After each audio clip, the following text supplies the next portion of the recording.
Profe, buenas noches. Cordial saludo. Mi nombre es Diana Ruiz. Esta es la parte individual de la guía 2 de contabilidad y gestión referente a finanzas corporativas. Inicialmente vamos a tratar los siguientes temas. Entonces está finanzas corporativas, historia de las finanzas, el costo del capital, estructura del capital, capital de trabajo, presupuesto de capital y análisis de flujo efectivo, evaluación del proyecto, riesgo de un proyecto y punto de equilibrio. Bueno, inicialmente en la historia de las finanzas tenemos una línea de tiempo en donde podemos identificar el siglo XIX como primera medida. En esta época, lo que hacían las empresas era dedicar o llevar su contabilidad y si de manera manual y si necesitaban algún tipo de financiamiento, pues lo buscaban si era necesario. Luego, la revolución industrial a inicios del siglo XX. En esta época fue la expansión de las empresas. En esta época inician las fusiones y se crea como la opción o la posibilidad de generar acciones para que, digamos que generar así más financiamiento al vender acciones y al tener esa posibilidad y el enfoque de mercados financieros. Eso por ese lado. En 1929 empieza la crisis internacional por la Bolsa de Nueva York y la política económica.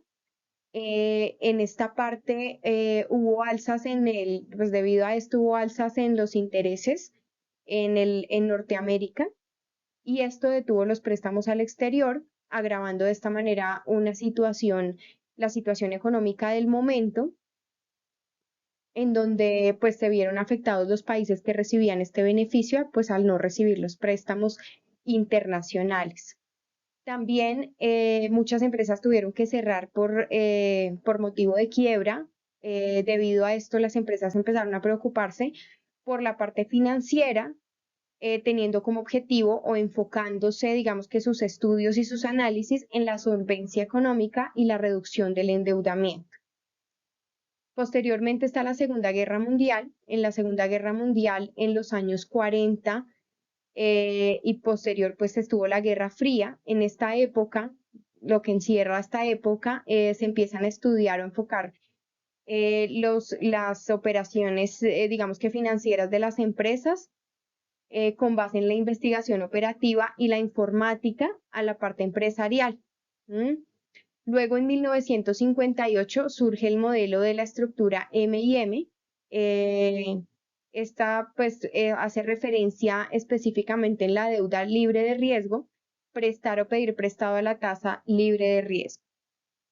En los años 60, en la década de los 60, se enfocan los estudios en el análisis teórico relacionado con las decisiones referentes a la elección de activos y pasivos necesarios para maximizar el valor de las empresas.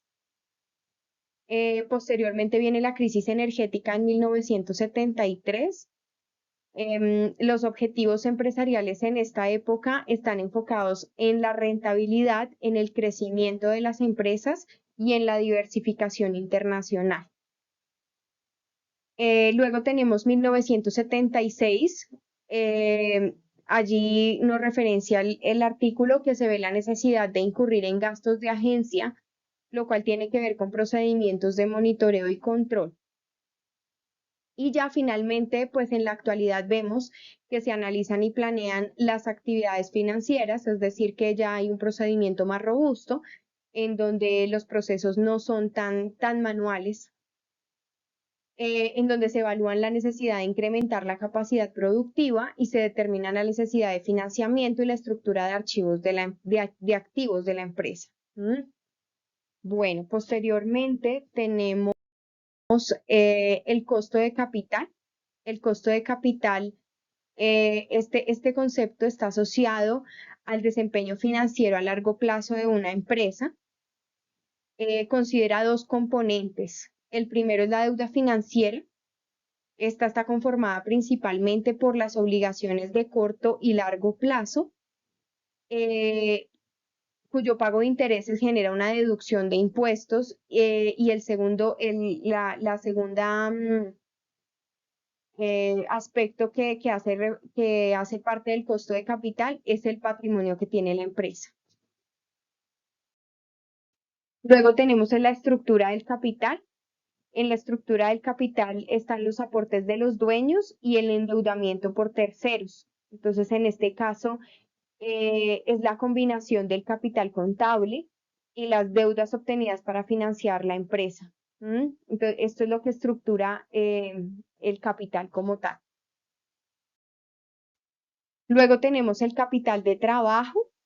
Esta parte del capital de trabajo dice que la diferencia que se presenta, pues nos referencia el archivo, que la diferencia que se presenta entre los activos y los pasivos corrientes de la empresa. Eso es lo que determina el capital de trabajo. Allí encontramos dos componentes y es los activos circulantes y los pasivos circulantes. En este caso, los activos circulantes son cuentas en efectivo, valores negociables e inversiones, cuentas por cobrar y el inventario. En pasivos circulantes, entonces aquellos se deben cubrir son aquellos que se deben cubrir o las obligaciones que se deben cubrir a menos de un año y las cuentas por pagar y las obligaciones financieras. Posteriormente tenemos el presupuesto de capital y análisis de flujo efectivo. Es un proceso de planeación para las compras de activos y rendimientos a mayor plazo. Entonces, esto hace referencia a la inversión, a lo que la empresa hace para incrementar sus ventas o para tener, digamos que un mayor éxito en su labor, pero que no hace referencia directamente al producto, sino que puede ser, bueno, algunas intervienen en el producto, como por ejemplo la compra de maquinaria, pero por ejemplo hay otro que es la publicidad, entonces no tiene referencia únicamente con la operación del producto o con la producción como tal, pero sí involucra mucho el producto porque genera pues que haya una mayor venta. Está en la introducción de un nuevo producto, también es una inversión que se hace, y los gastos de inversión y desarrollo. Bueno, después tenemos la evaluación del proyecto. En esta parte están los métodos para evaluar un proyecto. El archivo nos referencia los diferentes métodos, nos referencia tres en este caso: el valor presente neto, la tasa interna de rendimiento y el periodo de recuperación. Siempre es importante, después de evaluar un proyecto, independientemente cuál sea el método, analizar el riesgo del proyecto. Ese análisis de riesgo se realiza por medio de una simulación, pero siempre es importante mirar los riesgos que se tienen para saber la viabilidad del proyecto. Bueno, el punto de equilibrio. El punto de equilibrio es la situación de una empresa en donde identificamos que las ventas suplen los gastos y los costos que tiene la empresa, ¿sí? No se tiene utilidad, pero tampoco se tiene pérdida. Digamos que es una empresa que es autosuficiente, que puede suplir con sus ingresos, sus gastos y sus costos. Eso tiene que ver con el punto de equilibrio. Ese es el punto de equilibrio, esa es la definición como tal. Y pues tenemos la referencia, pues que es el artículo de la Universidad de las Américas de Puebla.